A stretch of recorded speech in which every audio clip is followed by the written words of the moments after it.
All right, welcome everyone. We're Semblance of Sanity. I'm Caleb. I'm Jacob. And we're here for Symphogear, Season 4, Episode 5.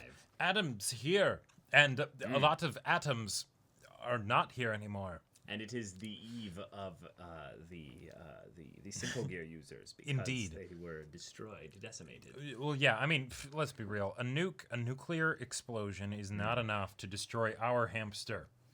She will punch that nuclear explosion with these fists. Reason zero. That's right. That's right. So, Adam, get ready, because while the Bavarian Illuminati might have yeeted themselves out of there with their teleportation devices to avoid your blast, it might have also been because they knew that, well, you were about to piss off the Symphogear users, and they didn't want to be a part of that ass-whooping. So, we'll have to see. Yeah, and given that this is a situation where we are dealing with alchemists who are very much using the lives that they end in a way to fuel them, i.e. they have Philosopher's Stones, we have also one-upped the Symphogear users by taking away their new stuff that they acquired power-wise in Season 3. Indeed. Through alchemy. Right. Yeah. But the point is, they've got dope drip of their own, but Adam doesn't have any because he is a member of Nudist Beach. He cast aside that side, like his humanity. That's right. That's right. He swinged in here, and he's about to be pounded for it. Yeah, but maybe some verbal pounding could come from Saint-Germain. She did not seem to be a fan of the way Adam demonstrated his manhood in this engagement here. Yeah, I definitely want to see them bicker and argue and all that stuff. Because we'll learn more about them. And then the other Bavarian Illuminati can be just like, Mom, Dad, stop fighting. And then one of them is like, Daddy, please fight me. Among other things. So, y'all, without further ado, let's get into this. All right, everyone, now be sure to go check out the reaction portion of the video in the description below, then come back here for the discussion.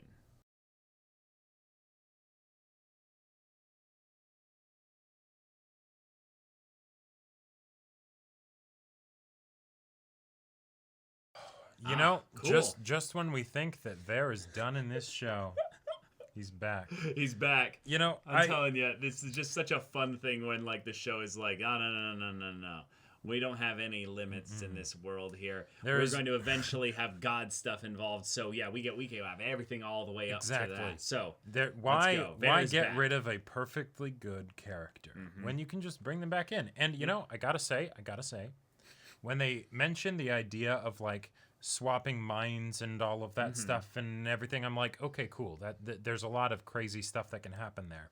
Yeah. And I was kind of surprised when I was like, wait, it's just. There's just like, okay, well, there was the memories of like the stuff with her sister Serena, but like, oh, now just fighting noise. That seems fairly basic. Vare shows up, real shit. Okay. Oh yeah. All right.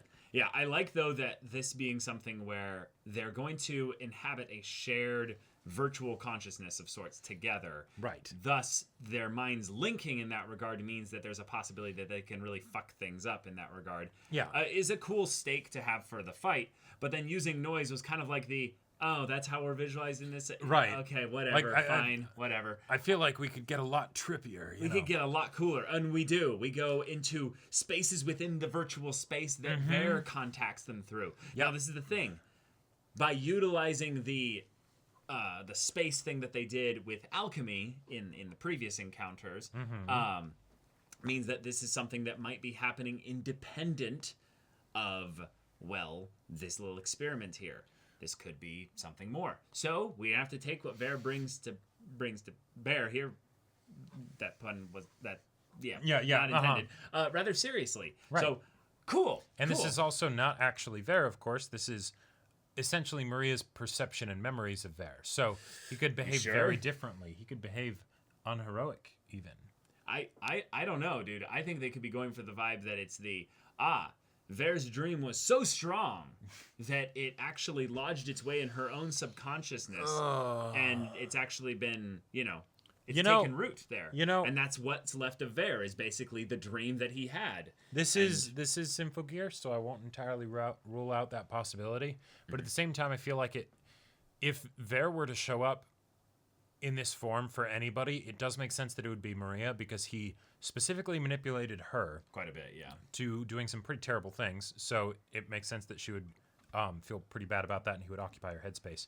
But two, he also did a lot of like smacking her in the face. So that's also an additional reason why he might have more of an impression on her than like any of the other characters in the show, right? It'd be kind of weird if they went inside Chris's head and Vera was there, It's like, what are you doing here? Exactly. But okay, Vera's back. Sure, just regular Symphogear stuff. Then Adam has basically said, you guys can handle this. I've got my own thing I'm working on. Right. We have to go make sure we're dealing with our divinity stuff and all that while he's having his voice prints of the god. That definitely feels like a bad translation of a title of a book that probably actually is a real book. But it might be a real book. It might actually exist. But regardless of whether it's real or not, you could just take that title and just replace it with this character has a god complex. Yeah, this character's a god complex, or I am an egomaniac, or anything of that nature. Don't care about my character because I don't have actually a lot of depth. In fact, it's so shallow that I'm leaving the story so that no one actually sees right through me. Because I'm actually starting to get more and more attached, little by little, to the Bavarian Illuminati. Because we're seeing that they have a bond that is intentionally the three of them. Adam is not a part of that. They are loyal to Saint-Germain. Not Adam. And Tiki is also not a part of that because she's this other, relic thing. Yeah, she's a tool. She's a tool specifically for observing an astronomical observation tool. Right. And there's a part of me that's like, ooh, this is kind of fun because on paper, some of the fundamental sort of patterns here that I'm seeing is very similar to what we got in season 2. It's very similar to like a lot of later One Piece arcs where it's you have the villains that are the emotional core of the conflict, basically. And then you have the person that is the technical part of the conflict. They're the one that's actually doing the big evil thing and whatnot, right? They have the MacGuffin, the whatever, all that stuff. Yeah. And so then you can have the really good personal conflict with these people that you really get to know and get attached to. And then you can have but we do need to stop the god device or whatever from going off. And especially given that there's 5 antagonistic characters right now in this arc, I think that's a good choice because that's too many, right? Yep. Like that's too many under normal circumstances, especially for a one core probable arc where they're probably all going to be defeated by the end of it. Right. And I feel like season 3 also experienced that, but also had an interesting way of handling it because then the characters would end up getting killed off and removed from the story, right? But before then, you had a much smaller cast of main characters, so you could also have a smaller cast of antagonists, right? Yeah. Whereas once Shirobei, Kirika, and Maria get joined into the party, having 2 or 3 villains, it wouldn't seem as challenging, right? So you do need to have a small army of sorts on the other side. Yeah, and given that they are going to be the ones that have the backstory, that have the emotional motivations in that regard, they're probably going to be the ones that deserve to have the actual screen time because Adam might just want to fight and kill God. And that might be it. Or good on you, dude. God. Yeah, whatever. Sure. Yeah. Cool. You basic bitch discount Fine that has like JoJo levels of demonstration. But the season, I feel like, is understanding that if he's the relegated technical conflict villain, hey, you don't need to care about him. Right. We're going to remove him from the story. Yeah. So cool. That can come back later. Right. It kind of declutters things for my mind, so that way we can have focus points on the current cast of protagonists and show how they're growing and stuff. Have Chris be like, oh yeah, I'm getting that reminder of how the one kid who Stefan, who I had to shoot the leg off of to survive. Oh, apparently he was really into soccer, like the most leg required sport, out there, right? It's literally called football. Yeah. Yeah. So it's like, oh, yeah. Darn, that was some really rough luck on both our parts, right? But hey, technology's a hell of a thing, and you actually made the right call. Now you can say that there was no right call, and in some ways, sure you're also kind of right. Yep. But hey, a lot of people would not be able to make a choice there, and exactly, that, like and that would have resulted in him dying. So yeah. And that is the thing I think that is unfortunate when you're in the situation versus when you're looking at it as a third party, is that the people that made the choice still have to live with the idea that their choice dramatically shaped the life of another person in a way that is not necessarily positive. Exactly. As a result of the thing that Chris did, he will not have a leg anymore. He can get a prosthetic or whatever, but he still will be down a leg. Now, it would have been someone else's actions that would have made him die. But that would have been someone else's actions, right? So it makes sense that this would be something that Chris would be still thinking about, even though it's something that it's like, oh man, it's resolved. Right, exactly. We got a Miku Hibiki scene this episode that just makes me even more want like it's that whole thing of like, okay, yes, I know what they're doing, right? Don't have actual romantic like subplots come into play and be the main focus because this is an action hype show and all of that stuff, right? But at the same time, there's that part of me that's like, oh, just slice of life episode, love confessions, never gonna happen. But what if it did? It's the kind of thing that fits for this scene specifically because then you have Kirika and Shirabe being all cute and adorable with each other, and having bets with themselves about like, I'm gonna eat this really shitty ice cream treat that has like a chocolate weird pollock fish, and it's like, if I eat this, then that's gonna give them good luck. And it's like that is some cute, adorable, like dumbass shit. And then Chris of course goes along with it. Chris being their senpai, being with them and being I'm gonna watch over you. She's like, it's actually not that bad. It's not that bad. It's okay, Chris. It's okay, Chris. See, when after her parents died, she had to eat much worse food, so she's still just like, yeah. I also just really loved the inner mind stuff with Maria, because we spent a lot of time getting to know her through season 2, and she was probably, I would say, one of the best antagonists we've had in Symphogear, I would say, thus far, in terms of the complexities of her character, and that she's still in the story right now, and we get to explore these areas that she's living with, but is also she's lived through, even though she lives with them. Like, they're not present problems of her, her current mind. They're deep in her subconscious and things that she's, had to just handle. And then getting a third party to come in and, poke at them and be like, oh shit, yeah, you went through a lot. And now that I think about it, it's a fun way to be able to kind of introduce Maria and Carol to each other a bit more than they would have been previously, because our main three girls interacted with Maria, Kirika, and Shirabe when they were in their villain role, right? So a lot of those strong emotions and the things that they were dealing with was brought out to the surface and put on full display, right? In Carol's situation, though, she joined the group after all of that, right? So Maria knows Carol in a way that Carol doesn't really know Maria. And so having Carol then be the one that gets to go into her mind, there's a cool mechanical reason for why that's happening, but it's also just a great way for the cast to get to know each other better. And that's always a good thing, especially when you have a cast that gets bigger and bigger with each season, as it does in this show, because you could easily get to the point where it's like, Carol's like, who's Miku? Right? Like, I have no idea who that is. Gotcha. But yeah, so I like that this is happening. But yeah. Wait, have I been calling her Elf9? I think both work, but she's one or the other, right? It's the whole thing of it's Elf9's mind, Carol's body. So okay, yeah. Like the characters have been calling her Carol, I think, but have they? I'm not sure actually.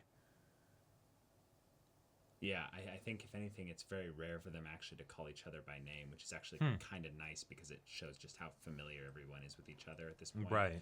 It's a very common anime thing to just have a character be like, Miku-chan, just saying a thing as a response when someone says their monologue line or what have you. You're just like, oh. Right. But okay. I really love also Tsubasa's little moment of where talking the back senior, to her grandpa or whoever that was, just gives the like the spit of like, you're unfit to be a sentinel. Yes. Yeah, the Kazanari blood. And she's like, I believe it is spirit and not the blood that makes a sentinel. And he just kind of goes, Yeah. It's like, well, you win this battle, you Right. badass sentinel, whatever. Right. Yeah. It is something, though, where I thought that was kind of funny that they brought that up, because previously when Genjiro had to deal with the fact that he was pissed that someone teleported into an area, which, seems like yes, I get the idea that it's like, oh, you're the people that are supposed to defend this place and you weren't able to. It's like, yes, sir, but they teleported, so we don't have an anti-teleporting device. Then if the place gets nuked and literally reduced to a glass crater, I think they might be a little bit upset. There's still a similar kind of explanation of, sir, we're dealing with superior technology. We have literally no way to stop them from teleporting in and nuking the place if they so desire, because they can do both of those things. Yes. But, who cares? The person's pissed because, well, a headquarters was just erased from existence. Yeah, it's kind of a fun thing where I just kind of have to, just kind of let it happen when we have these crazy bombastic powers, right? But I can never, ever fully tell what the villains want, so I never can really be questioning why don't they use the powers to do blah, blah, blah. Because it's the, the complicated motivations of the villains are, everything always goes according to plan, and who knows what their actual desires. We desire the god and the things and divinity and all that. At least in this situation, they were specifically nuking a target that was the place where Japan stored a lot of their heretical technology from after World War II. Yeah. Right, so it's like, okay, that makes sense, right? It's not really tied to the villain's specific motivations. It's just they're in conflict with the main characters, so they hit the main character, or the protagonists, basically, in the place that would be the most valuable to them. Cool. Right. But in terms of what that means to the actual, character story and what have you, it's essentially nothing. Nope. Any villain would have made the decision to do that, basically, with teleporting and nukes, so, yeah. Right. But at least they didn't pick Lydian Academy.